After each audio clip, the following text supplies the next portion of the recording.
This is bigger than politics.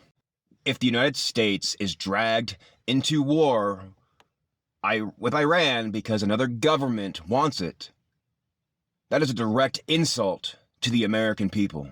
Our foreign policy is not for rent. Our soldiers are not mercenaries for someone else's regional agenda.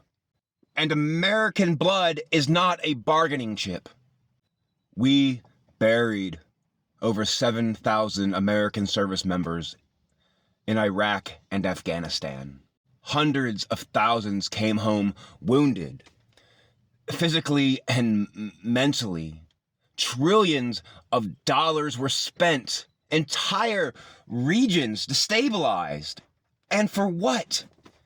20 years later, we're still paying for it? Now we're supposed to believe another Middle East war is strength? Iran is not a militia in a pickup truck. It has structured military, missile systems, regional proxy forces, cyber capabilities, strategic alliances. Any strike would not stay contained. It would escalate. Across the Gulf, threaten shipping lanes, spike oil prices, destabilize allies, and risk pulling in larger powers. This is not a show of force. This is a gamble with global consequences. We were promised no more endless wars. We were promised America first. America first does not mean America fights first. It does not mean America bleeds first. It does not mean America destabilizes the world to satisfy someone else's ego.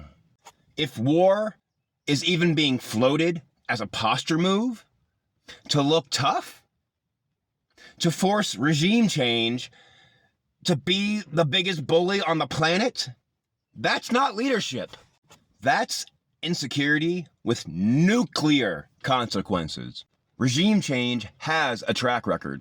Iraq collapsed into sectarian violence. Libya fractured into chaos. Afghanistan consumed 20 years of American lives and ended exactly where it began. How many times do we have to learn the same goddamn lesson? Strength is restraint. Strength is diplomacy. Strength is understanding that once you light the fuse of war, you don't get to control the explosion. And let's say this clearly. The men and women who wear this country's uniform deserve better than being deployed because a president wants to flex. They deserve better than becoming pawns in a geopolitical chest-thumping contest. They deserve leaders who treat war as an absolute last resort. Not a headline, not a threat, and not a fucking performance. If pushing towards war with Iran is about dominance, about proving something, about bullying the world in submission, that's not patriotism. That's reckless. This country cannot afford another Middle East war. The world cannot afford another escalation. And our service members sure as hell do not owe anyone another generation of sacrifice for someone else's ambitions. We owe them wisdom. We owe them restraint. We owe them peace unless this nation is directly attacked. War is not a campaign prop. It is coffins. It is folded flags. It is families changed forever. If we learned anything from the past 20 years, it should be this. You don't prove strength by starting wars. You prove strength by preventing them.